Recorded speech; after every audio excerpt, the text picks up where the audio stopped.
दोस्तों, आज मैं बात करने वाली हूँ सिंघम अगेन मूवी के बारे में। वीडियो शुरू करने से पहले अगर आप इस चैनल पर नए हैं तो प्लीज चैनल को सब्सक्राइब कर दीजिए और बेल आइकन को प्रेस करके ऑल सेट कर दीजिए ताकि आपको इसी तरह के वीडियोस की नोटिफिकेशंस मिलते रहें। तो चलिए वीडियो को शुरू करते हैं।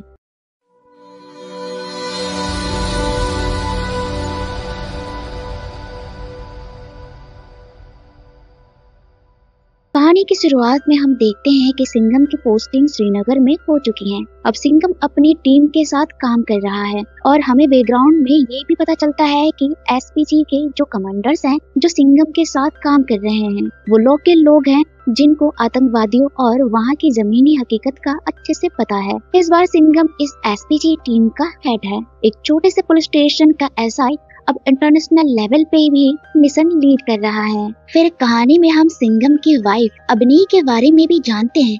अबनी जो एक कल्चरल मिनिस्टर डिपार्टमेंट में काम करती हैं, अब एक कल्चरल प्रोग्राम के प्रोजेक्ट में बिजी हैं। दोनों की शादी हो चुकी है। अब कहानी में ट्विस्ट आता है जब हम देखते हैं कि सिंघम और अबनी का एक बेटा भी है जो अब बड़ा हो चुका है और लंदन जाने की सोच रहा है। फिल्म में एक दिन दिखाया जाता है कि सिंघम अपने श्रीनगर की पोस्टिंग के दौरान अपनी टीम के साथ रेकी कर रहा होता है और उनके पास एडवांस्ड वेपन्स और बुलेट प्रूफ कार भी है। अचानक से सिंघम और उसकी टीम पर एक हमला होता है और यह हमला उमर हफीज के लोगों का होता है। इस सीन में हम सिंघम को उमर हफीज को बीच चौराहे में पकड़ते हुए देखते हैं और उसे जबरदस्त मारते हैं। वहाँ के लोग पहले ओल्ड कश्मीर में पत्थर फेंका करते थे पर अब नया कश्मीर है और लोग बोलते हैं कि अब हम ऐसे लोगों का साथ कभी नहीं देंगे। फिर सिंघम उमर हफीज को जेल ले जाता है और उसे कहता है तू भी अपने बेटे की तरह मरेगा। उमर हफीज उसे धमकी देता है और कहता है तुझे पता नहीं तेरा पाला किससे पड़ा है, मैं तो चला जाऊंगा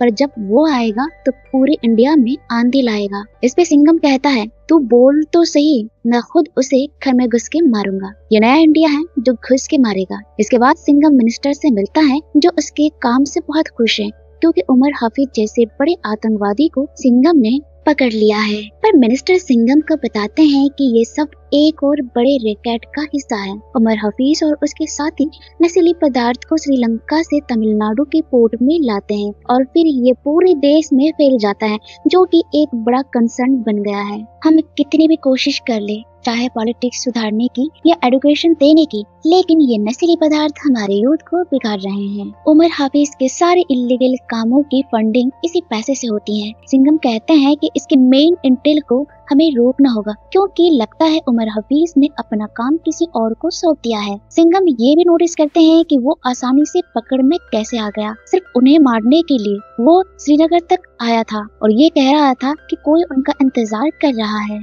2 साल बाद हम देखते हैं कि शिव ग्रुप जो एक रॉ एजेंसी की तरह काम करता है उसको सिंघम लीड कर रहे हैं।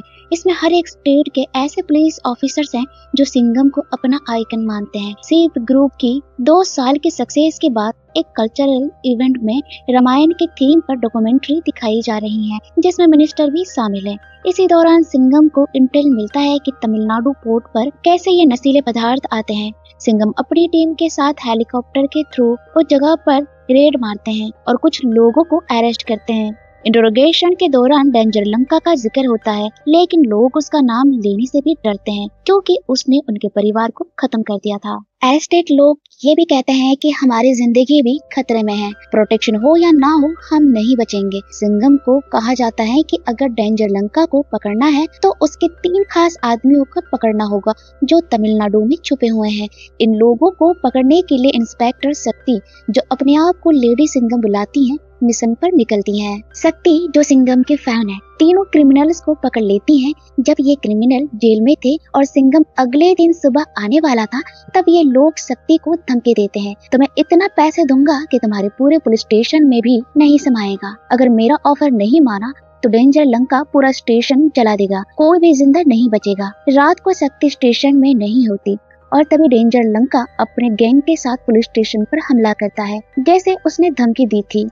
वैसे ही एक एक पुलिस वाले को अपने चाकू से खून से रंग देता है। किसी का सर काट दिया, किसी का हाथ और पैर अलग कर दिया और कुछ को तड़पते हुए छोड़ दिया। इस भयानक रात में 16 पुलिस ऑफिसर्स मौत का शिकार हो जाते हैं। शक्ति जो उस रात स्टेशन में नहीं थी खुद को इस सब के लिए ब्लेम करती है। एक कांस्टेबल की बीवी भी शक्ति को इल्जाम देती है, मेरा बेटा भी आपकी तरह एक ईमानदार पुलिस ऑफिसर बनना चाहता था, पर अब मैं ये सपना नहीं देखती। क्योंकि सपने उसके पिता की जान ले ली। तब सिंघम आता है और शक्ति को तसल्ली देता है, इसमें तुम्हारी कोई गलती नहीं थी, तुम किसी और केस के सिलसिले में बाहर थी। शायद ये मेरी लापरवाही थी, क्योंकि मैंने सोचा नहीं था कि डेंजर लंका इतना खतरनाक हो सकता है। इसके बाद हम देखते हैं कि अबनी के रामलीला प्रोग्राम में कुछ फुटेज मिसिंग है, जो वापस लेने के लिए रामेश्वर जाना पड़ेगा, लेकिन टीम बिजी होने के कारण ये डिसाइड नहीं कर पाती कि कौन जाएगा। अबनी कहती है मैं चली जाऊंगी और फुटेज वापस ले आऊंगी ताकि हमारा प्रोग्राम रुक ना जाए और लोग रामायण के बारे में जान पाए। सिंघम उससे कहता है रामेश्वर तुम जा सकती हो, पर दया के साथ, क्योंकि अब भी डेंजर लंका से खतरा है। रामेश्वर पहुंचने के बाद आरती के बाद अबनी एक कांस्टेबल से चाय मंगवाती है। उस वक्त दया अपने आसपास रेकी कर रहा होता है, पर उस वक्त डेंजर लंका वहां आकर आरती करता है और अबनी से मिलता है। वो अबनी के प्रोग्राम की तारीफ करता है और सिंघम के बारे में कुछ अजीब और गलत बातें बोलता है। जिस डेंजर लंका से तुम लोग डर रहे हो वो तुम्हारे सामने खड़ा है, वो कहता है। फिर वो ये भी बताता है कि तुम्हारे स्टूडियो से जो रामेश्वर की फुटेज मिसिंग हुई थी वो मेरी खाला ने ही मिसप्लेस की थी ताकि तुम यहाँ आ सको। फिर हम देखते हैं कि जैसे रामायण में रावण ने सीता का हरण किया था, वैसे ही डेंजर लंका अबनी को किडनैप कर लेता है बिना किसी को पता चले। दया जो अबनी की सुरक्षा में था, उसके गायब होने का पता लगते ही डेंजर लंका को रोकने की कोशिश करता है, जैसे रामायण में जटायु ने रावण को रोका था और घायल हो गए थे। यहाँ भी दया उसी तरह लड़ता है पर खुद भी घायल हो जाता है। फिर ऐसे भी सत्या वहाँ आ जाता है और अबनी को बचाने की पूरी कोशिश करता है, पर लड़ते लड़ते उसको भी गोली लग जाती है। फिर भी वो अबनी को वहाँ से निकाल के अपने आश्रम ले आता है और उसकी मरहम पट्टी करवाता है। तभी डेंजर लंका अपने गैंग के साथ वापस आता है और आश्रम को पुलिस स्टेशन की तरह ही चलाने लगता है। उसके आदमी पूरे बेरहमी से लोगों को मार रहे होते हैं, लेकिन उनको ये नहीं पता था कि यहाँ कुछ लोकल योद्धा भी हैं जो इनका पूरा सामना कर रहे हैं। लेकिन डेंजर लंका तो बड़ा ही डेंजरस है, वो इन योद्धाओं को भी बेरहमी से एक एक करके खत्म करने लगता है। वो अबनी को गोली मार के बेहोश कर देता है और अपने कंधे पर उठा के ले जाता है। ऐसे भी सत्या और उसकी टीम को गन पॉइंट पे रख दिया जाता है। फिर सिंघम आता है और ऐसे भी सत्या उसे माफी मांगता है, भाई मैं अपनी भाभी को बचा नहीं सका। सिंघम उसे कहता है कोई बात नहीं, ये तुम्हारी गलती नहीं है, अब वो अपने अंजाम से नहीं बच पाएगा, मैं उसके घर में घुसकर उसका खेल खत्म करूंगा। उसके बाद डेंजर लंका सिंघम को सैटेलाइट फोन से कॉल करता है और बोलता है कैसे लग रहा है सिंघम अपनी अबनी को दूर ले जाते हुए देख के। अभी तो मैंने कुछ किया भी नहीं, पर तूने मेरे परिवार को पूरा खत्म कर दिया है। मेरा दादा उमर हफीज तेरे पास है, उसे छोड़ दे, मैं वही उमर हफीज का पोता हूँ जो तुझे चुकाने के लिए आया है। सिंघम गुस्से में डेंजर लंका से कहता है मेरे देश को बिना वजह चोट पहुँचाओगे, हमारे बच्चों को निशाना बनाओगे, यूथ को खोखला करने की सोचोगे तो मैं नहीं, मेरे जैसे हजारों सिंघम तुम्हारे सामने खड़े मिलेंगे। अगर मेरे अबनी को कुछ भी हुआ, तेरे दादा की लाश को लाल किला पे लटका दूंगा। डेंजर लंका हंस के बोलता है तू कुछ नहीं कर सकता, अगर अबनी को जिंदा देखना है तो तू अपने एक ऑफिसर भाले राव को मेरे पास भेज, उसे श्रीलंका भेज, क्योंकि तुझे तो पता चल ही गया होगा कि मैं अब यहाँ आ चुका हूँ। सिंघम फिर उमर हफीज के पास जाके उसको खूब पीटता है और पूछता है मेरे देश से तेरी क्या दुश्मनी है, तुम लोगों ने परिवार पे अटैक क्यों करवाया।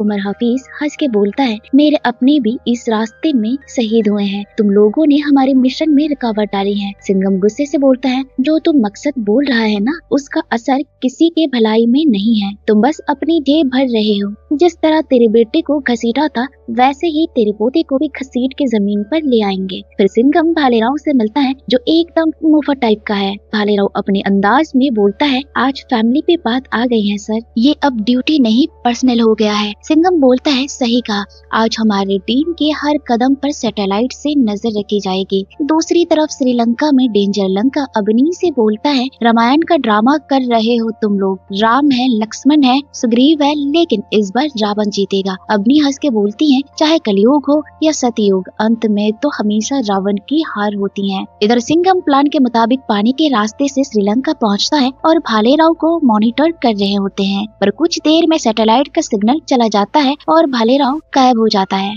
भालेराव अपनी अंदाज में डेंजर लंका के लोगों के सामने कॉमेडी करते हुए बोलता है, तेरे दादा को बचा के क्या करेगा तू? उनकी तो उम्र खत्म हो गई है और सिंघम आया ना तो तुम्हारी लंका का नामो निशान मिटा देगा। फिर वो अबनी से मिलता है और कहता है, टेंशन मत लो, सिंघम श्रीलंका पहुंच चुका है और कुछ ही देर में तुम्हें यहाँ से निकालेंगे। सिंघम पूरा प्लान सेट करता है और इंडिया एजेंसीज को अलर्ट मोड पे रखते हैं। आगे जाके भालेराव डेंजर लंका के लोगों के सामने और भी कॉमेडी करता है और बोलता है, दरवाजे के पीछे सिंघम खड़ा है, पता है? जैसे ही वो दरवाजा खोलते हैं, भालेराव भागते भागते एक कार लेके डेंजर लंका के लोगों को कंफ्यूज करते हुए उधर से निकल जाता है। वो रास्ते में इतने सारे सिग्नल छोड़ता है और बीच बीच में छोटे छोटे धमाके भी करता है कि सैटेलाइट पे उसकी लोकेशन ट्रैक होने लगती है। भागते भागते वो सीधा श्रीलंकन शादी में घुस जाता है और उधर भी अपनी कॉमेडी और स्टाइल से लोगों को कंफ्यूज करते हुए निकलता है।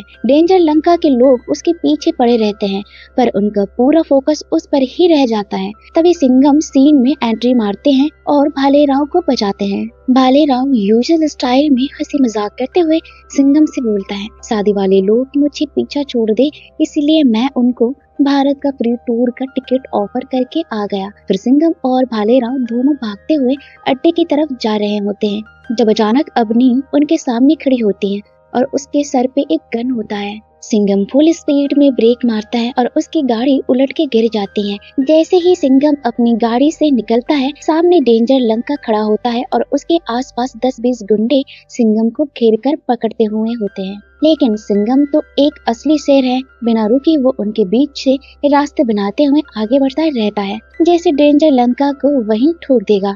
डेंजर लंका गुस्से से पूरा लाल पीला हो रहा है क्योंकि उसको लगता है कि उसके दादू को रिलीज नहीं किया गया और उसे डबल क्रॉस किया गया है। वो इतने गुस्से में आ जाता है कि तुरंत अपनी गन निकाल लेता है और अबनी की तरफ तान देता है, जैसे उसे वो अभी यही खत्म कर देगा। तभी भालेराव आगे आता है और अपने अंदाज में बोलता है, अरे भाई, आपके दादू पीछे ही आ रहे हैं हेलीकॉप्टर में, बस थोड़ा टाइम लग रहा है, सूर्यवंश सर अपने स्टाइल में आ रहे हैं, तब तक आप हमको ही बंदी बना लीजिए। उसके बाद सिंघम और उसकी टीम को डेंजर लंका के अड्डे में बंद कर दिया गया है और वो सब इंतजार कर रहे हैं कि कब इंडियन एजेंसी उन्हें रेस्क्यू करेंगी। इतने में सिंघम के फोन पर मिनिस्टर का कॉल आता है। मिनिस्टर बोलते हैं, उमर हफीज को हम छोड़ रहे हैं क्योंकि तुम सब जैसे ब्रेव ऑफिसर्स हमारी प्रायोरिटी हो, लेकिन याद रहे डेंजर लंका को जिंदा छोड़ना मत। डेंजर लंका ये सुनते ही एक शैतानी हंसी हंसता है और कहता है, मैं और मेरे दादू तुम्हारे पूरे टास्क फोर्स को उड़ा के ही यहाँ से निकलेंगे। अगले दिन सुबह फिर कॉल आता है और ऑर्डर दिया जाता है कि डेंजर लंका के दादू को रिलीज किया जाए। बस तभी हम देखते हैं कि गोडाउन के बाहर एक बड़ा धमाका होता है। हीरो लोग के एंट्री सीन का वक्त आ चुका है। सबसे पहले एंट्री होती है लेडी सिंघम की, जो एक ट्रक से स्टंट करते हुए सीधा फैक्ट्री में कूद जाती हैं और उसमें डेटोनेटर सेट करके एक बटन दबाती हैं और धमाका हो जाता है। पूरा फैक्ट्री फट के धुआं हो जाता है। फिर सिंघम और सिम्बा भी अपने अपने हाथों में गन्स उठाए एक्शन मोड में वहां से निकलते हैं। तभी ऐसे भी सत्ता की एंट्री होती है और वो अबनी को बचाने के लिए वहां पहुंचता है, लेकिन अबनी के पीछे एक बड़ा ट्रक खड़ा होता है जो उससे कुचलने के लिए रेडी है। तभी सूर्यवंशी का एंट्री सीन आता है। वो हेलीकॉप्टर से लटकते हुए एक मिसाइल छोड़ता है और ट्रक को उड़ा देता है। पूरा सीन बिल्कुल एक एक्शन पैकेट धमाका लग रहा था। एक तरफ से गाड़ियां उड़ रही थी, दूसरी तरफ से एक्सप्लोशंस हो रहे थे। डेंजर लंका अबनी को लेकर भागने की कोशिश करता है, लेकिन सिंघम उसके पीछे पड़ जाता है। दोनों के बीच एक dangerous hand to hand combat होता है। सिंघम और डेंजर लंका एक दूसरे को कांटे की टक्कर दे रहे होते हैं, लेकिन आखिर में सिंघम उसे बुरी तरह मार गिराता है। फिर पुलिस टीम पहुंचती है और डेंजर लंका और उसके दादू को जेल में डाल दिया जाता है और यहीं पे मूवी का एपिक क्लाइमैक्स होता है। वीडियो को लास्ट तक देखने के लिए शुक्रिया और ऐसे ही और भी धमाकेदार वीडियोस के लिए चैनल को जरूर सब्सक्राइब करें।